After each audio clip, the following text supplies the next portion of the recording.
Toda la Biblia en un año. Reflexiones diarias, abril 10. El ejemplo de Jesús.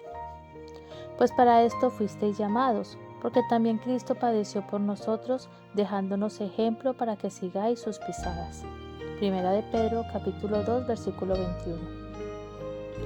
Una vez que Pedro lo reconoció como el Mesías, Jesús comenzó a enseñar a los discípulos que debían sufrir. Pedro reaccionó en completo desacuerdo. «En ninguna manera esto te acontezca», exclamó. Pero cuando unos 30 años más tarde reflexiona en la muerte de Jesús, que entonces le parecía inconcebible, ahora comprende que es indispensable. Necesitamos repasar el trasfondo histórico de la carta de Pedro. El cristianismo todavía era una religión ilegal en el imperio y era sabido que el neurótico emperador Nerón le era hostil. Habían estallidos esporádicos de persecución. Pedro está especialmente preocupado por los cristianos esclavos en las casas de los no cristianos. Deben sufrir con paciencia la injusticia, les dice. ¿Por qué? Porque es parte del llamado del cristiano. ¿Por qué? Porque Jesús, aunque sin pecado, sufrió por nosotros, pero no tomó venganza, con lo cual nos dejó un ejemplo para que sigamos sus pisadas.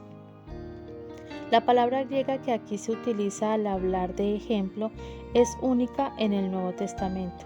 Denota el cuaderno de un maestro en el que los niños trazan letras mientras aprenden a escribir.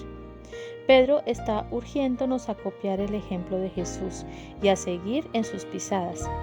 Esta es una exhortación conmovedora de la pluma de Pedro, ya que él había alardeado que seguiría a Jesús a la cárcel y a la muerte, cuando en realidad al llegar la hora lo siguió solamente a la distancia.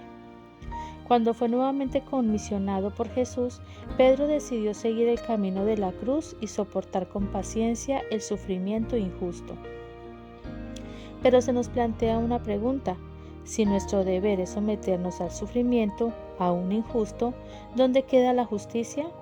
¿Debemos permitir que los malvados nos pisoteen y de esa manera alentar que florezca el mal? No. En la primera carta de Pedro, capítulo 2, versículo 23, responde a nuestra pregunta. Nos dice que Jesús no tomó venganza, sino que encomendaba la causa al que juzga justamente.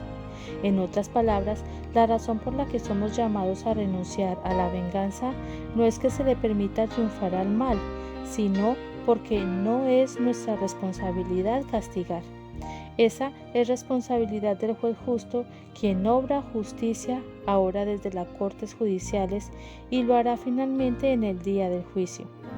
El amor y la justicia no son incompatibles, se complementan el uno al otro, como podemos ver en el ejemplo de Jesús. Para continuar leyendo, Primera de Pedro capítulo 2, versículo 18 al 23.